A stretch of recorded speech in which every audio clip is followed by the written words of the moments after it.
Bueno, lo saludo. ¿Cómo estás, José? Buen día, ¿cómo andás? Hola, Leo, buen día. ¿Cómo va todo? Muy bien, muy contento. Muy contento de estar acá de nuevo y siempre, trayendo alguna noticia nueva, ¿no? Muy bien, obra nueva. Ya vamos a llegar al libro, a la presentación que vas a hacer esta tarde en la biblioteca. Pero recién le pregunté a ChatGPT, ¿cómo te llevas con ChatGPT?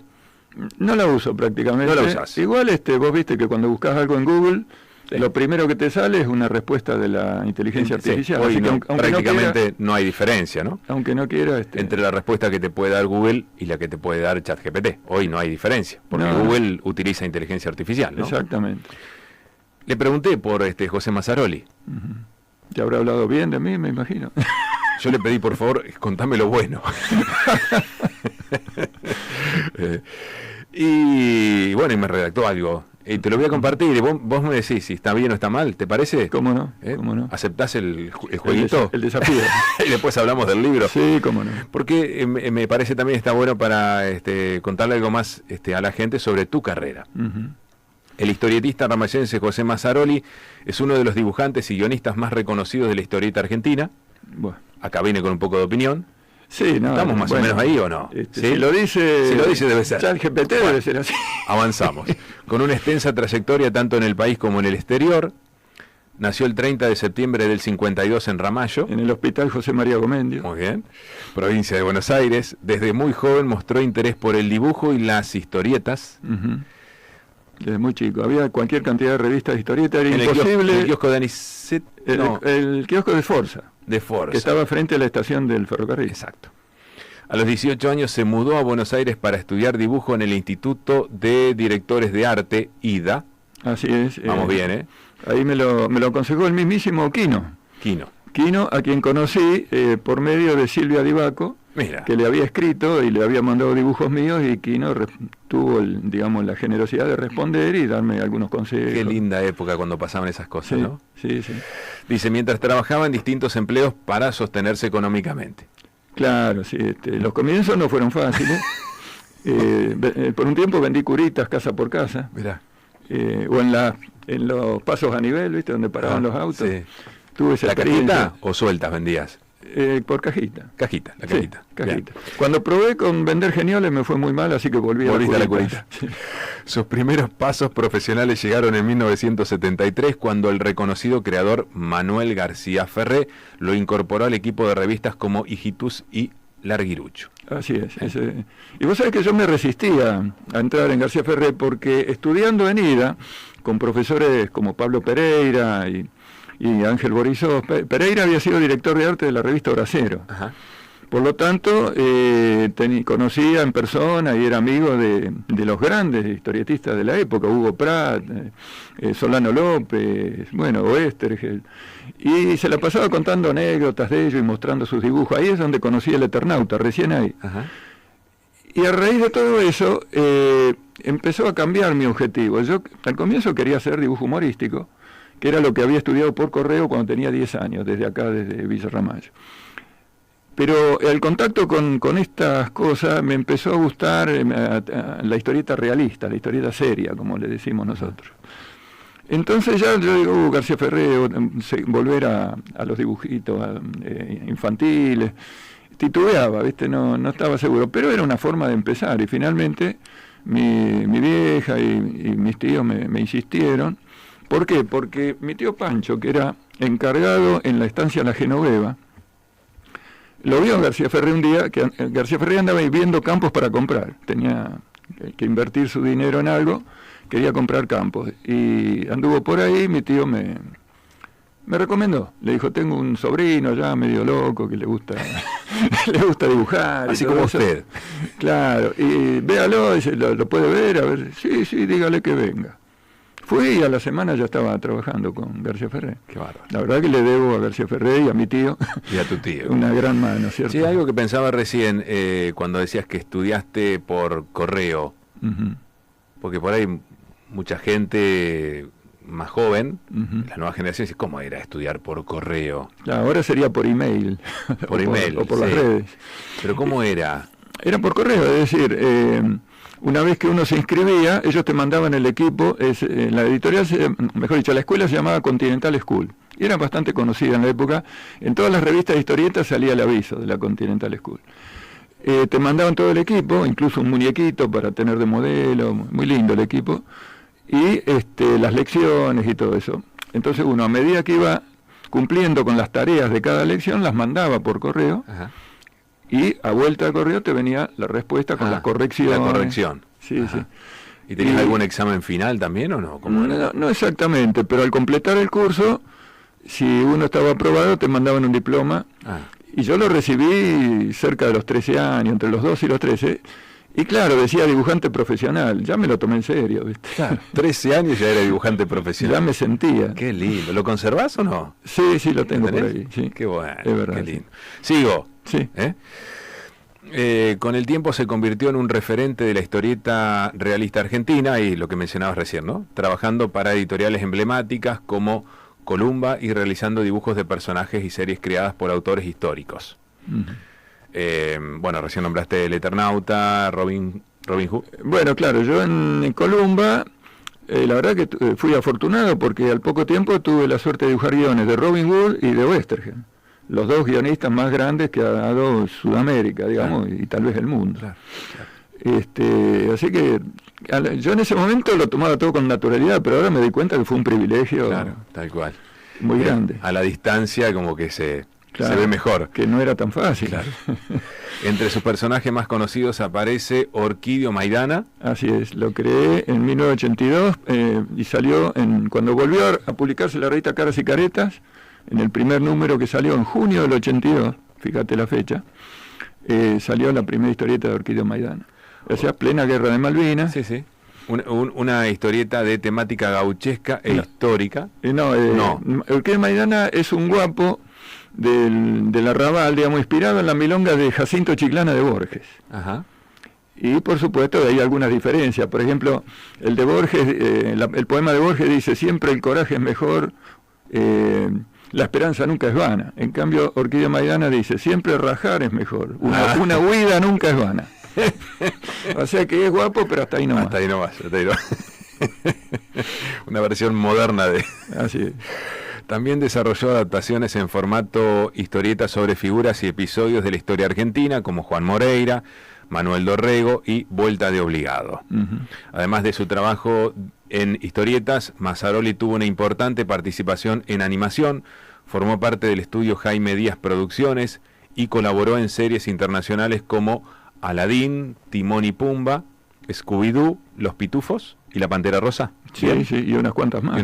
Sí. Desde la década... Porque en ese estudio se hacía todo tipo de... Se trabajaba para todas las series de Hanna-Barbera, que tenía cualquier cantidad, claro, ¿cierto? Claro. Desde la década de 1990 desarrolló una fuerte relación con el universo Disney, ilustrando historietas del Pato Donald y otros personajes clásicos para editoriales europeas y estadounidenses. Así es. Eso duró hasta 2010 más o menos. 2011. Bastante. Llegó a dibujar más de 100 historias publicadas internacionalmente. Por su trayectoria recibió numerosos reconocimientos. En 2019 fue declarado ciudadano ilustre por el Consejo Deliberante de Ramallo, y en 2022 la legislatura porteña lo distinguió como personalidad destacada de la cultura. Qué bueno esto, ¿no? ¿Qué te parece? La verdad que todavía no me lo creo del todo. En tu pueblo, bueno, como que uno dice... Pero para mí lo más importante fue mi pueblo. Sí. Pero por ahí en una ciudad tan importante como Buenos Aires, ¿no? Es verdad, sí. Pero, bueno, los dos. No, los dos, sí. Son cosas que uno no espera que la vida te las regale, ¿no? Claro, te dé esas alegrías. Y bueno, se me dieron. Agradezco mucho a todas las personas que estuvieron, digamos, relacionadas con eso, ¿no?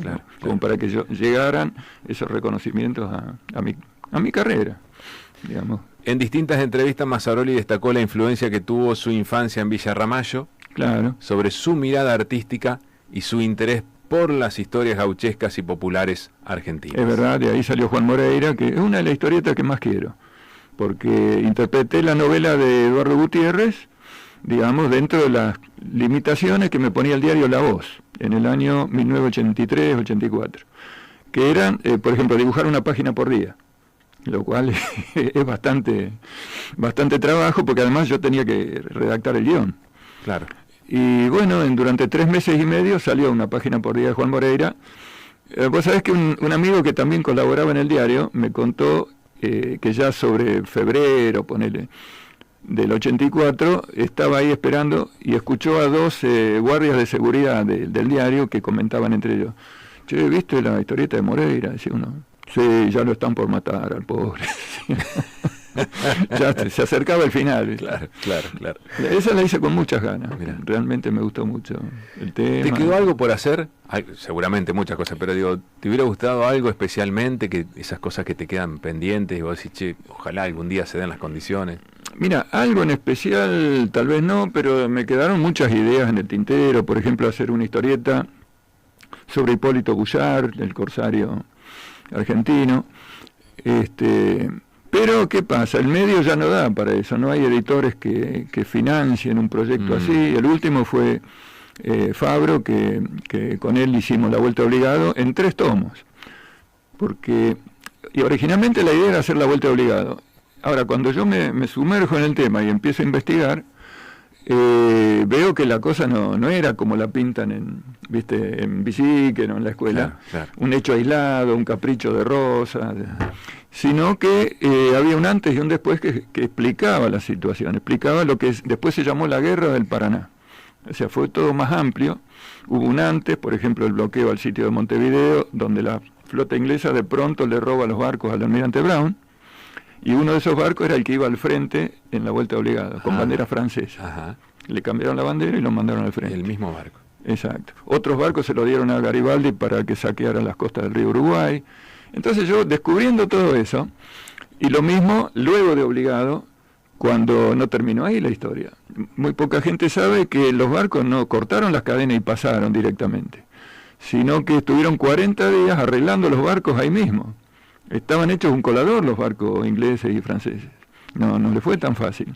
Y luego, a lo largo del camino de ida y de vuelta, fueron cañoneados en todas partes por Mansilla, que llevaba sus cañones a lomo de caballo, y los iba siguiendo, y donde, por ejemplo, acá en el Tonelero, los cañonearon en San Lorenzo, y a la vuelta, en la angostura del Quebracho, prácticamente les hundieron varios barcos y los dejaron a la miseria. Tanto que cuando vuelven la flota a Montevideo, arreglan con Rosas, tramitan, desagravian la bandera argentina con 21 cañonazos y se hace la paz. Es decir que al final la Guerra del Paraná fue una victoria argentina.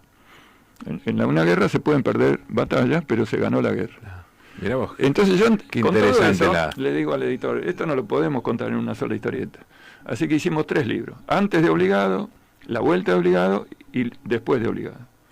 Eso fue un gusto muy grande que me pude dar, pero después ya no encontré editores que... Porque, ¿qué pasó con la industria de la historieta, con todos estos cambios que hubo? Desapareció. El mundo que yo conocí cuando empecé en Buenos Aires no existe más. Desaparecieron las grandes editoriales, las grandes revistas. Ahora quedan editoriales chicas que publican libros de historieta para un público reducido. Claro. Un público que hace un culto de la historieta, pero es poca gente. Ya no es masiva la historieta. Ajá. No están los kioscos. ¿Y circula virtualmente la historieta? Sí, por internet, se hacen webcomics. ¿Hay público ahí? Sí, también. Sí, también, sí. Pero ahí no he incursionado mucho, ¿no? Para mí la historieta sigue siendo lápiz, tinta china, pluma, papel. ¿Y qué es lo que más te gusta hacer? ¿Investigar, guionar, escribir o dibujar? Y yo diría que todo. Todo, sí. Porque hacer las 3 cosas. Investigar siempre para mí es una fuente de descubrimiento, de aprender yo mismo con las cosas que voy encontrando, ¿cierto? Eso empezó, cuando hice La vida de Dorrego en el diario La Voz, que yo tenía una imagen de Dorrego un poco que me venía más que nada de la novela Sobre héroes y tumba de Sábato, sí, donde Lavalle se arrepiente de haberlo fusilado y todo eso. Pero yo digo, ¿pero por qué lo fusiló? No me quedaba claro. Cuando en el diario propuse hacer La vida de Dorrego, me dijeron que sí, y entonces sí, me empiezo a leer libros y a investigar, vi cómo venía la mano, y realmente es una historia impresionante, Manuel Dorrego, cómo los unitarios lo llevan a la muerte prácticamente. Claro. ¿no? Cómo lo van arrinconando. Lo van arrinconando y termina tan mal, ¿no? Y una muerte que causó tantas consecuencias a partir de ahí, pues las guerras entre federales y unitarios y todo eso. Claro. Aparte la sensación, yo leí algo y de cómo va quedando solo, cómo va quedando arrinconado, en una situación de la que no puede escapar, ¿no? Como que su destino era ese. Claro, claro. Y el empecinamiento de Lavalle, que estaba obsesionado por las cartas que le mandaban unitarios como Agüero, como Del Carril, donde le exigían que lo fusilara. Claro. Y Lavalle, creyendo tal vez que hacía un bien a la patria, pero la cuestión es que lo fusiló. Bueno, vamos al presente. Y el presente que se relaciona en cierta manera con todo esto, relacionado, ¿no? Vas a estar hoy con una actividad, te va a acompañar Silvia Divaco y Elvio Sanasi, el gran Elvio Sanasi. Recién contabas una anécdota de Silvia, que ella fue importante para, que fue la que envió la carta para que vos puedas estudiar. ¿Ella se acuerda de la anécdota? ¿Sí? Sí, como no se va a acordar, claro, sí. Y incluso me cuenta cómo fue que ella se decidió, seguramente lo va a contar hoy, a hacer esto. Dice que un día me vio dibujando en el pizarrón en la secundaria, yo diría cuarto año, calculo. Viste, cuando había una fecha histórica, ponían al que dibujaba más o menos, lo ponían a hacer una casa de Tucumán, un San Martín.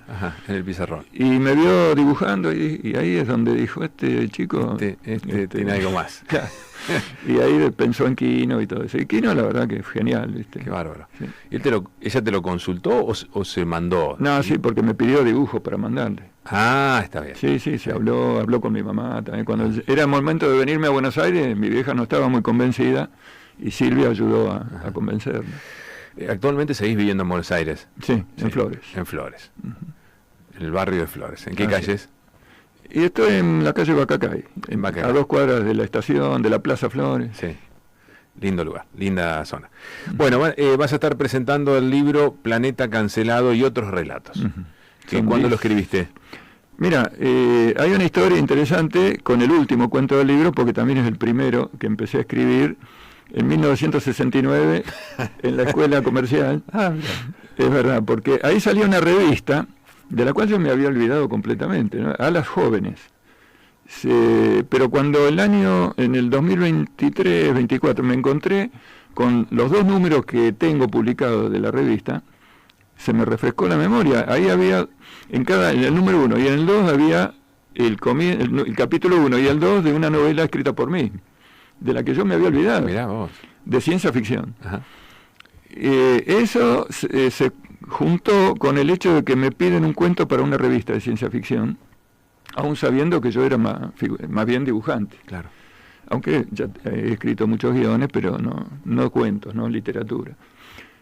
Y con ese estímulo y recordando estos orígenes, me puse a escribir un cuento en especial para esta revista que gustó mucho, tanto que lo pusieron en la tapa y todo. Realmente no me puedo quejar de eso, que se publicó en 2000, creo que a fines del 23 o a comienzo del 24.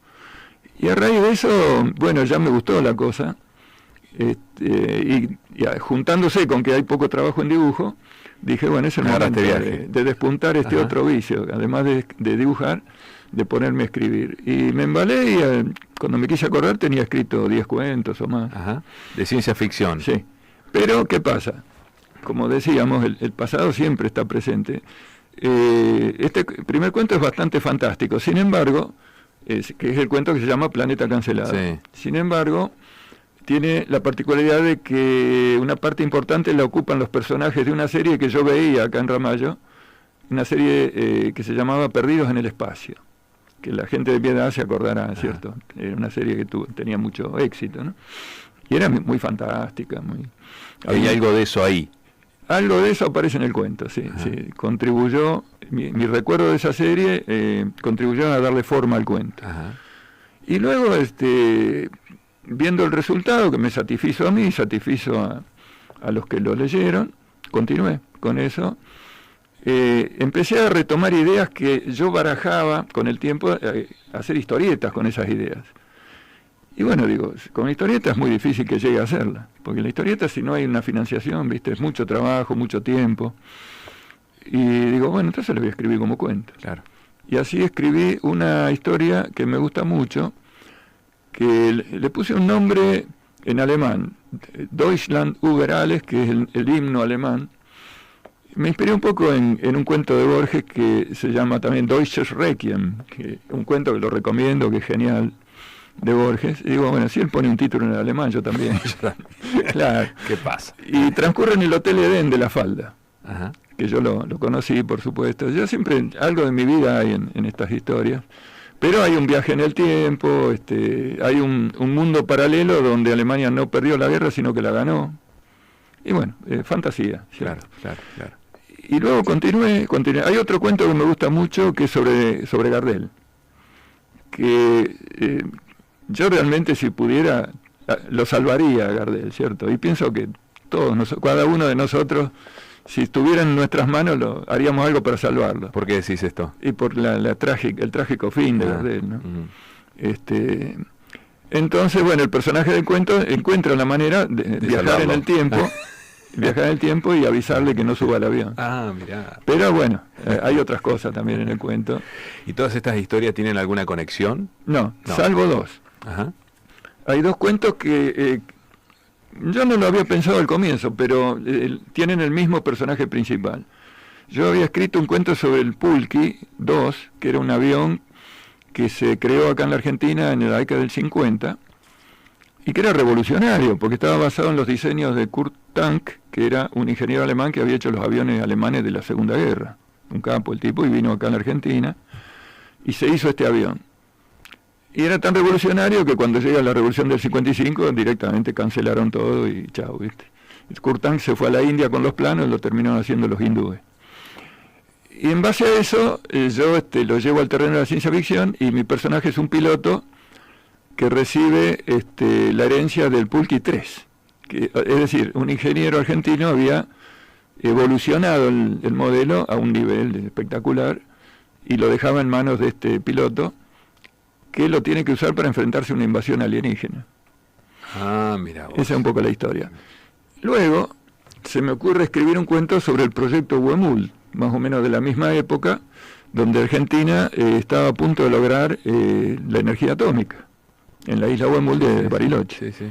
Había un laboratorio con un científico también alemán, Richter, o austríaco creo que era, Richter. Luego eso quedó en la nada porque se lo desacreditó a Richter, se lo demonizó, digamos, y el austríaco terminó viviendo en San Vicente y viviendo de recuerdos, manejando un Cadillac que le había regalado Perón, digamos, como premio a sus esfuerzos. Yo pienso siempre que alguna mano negra hubo ahí para frustrar este proyecto.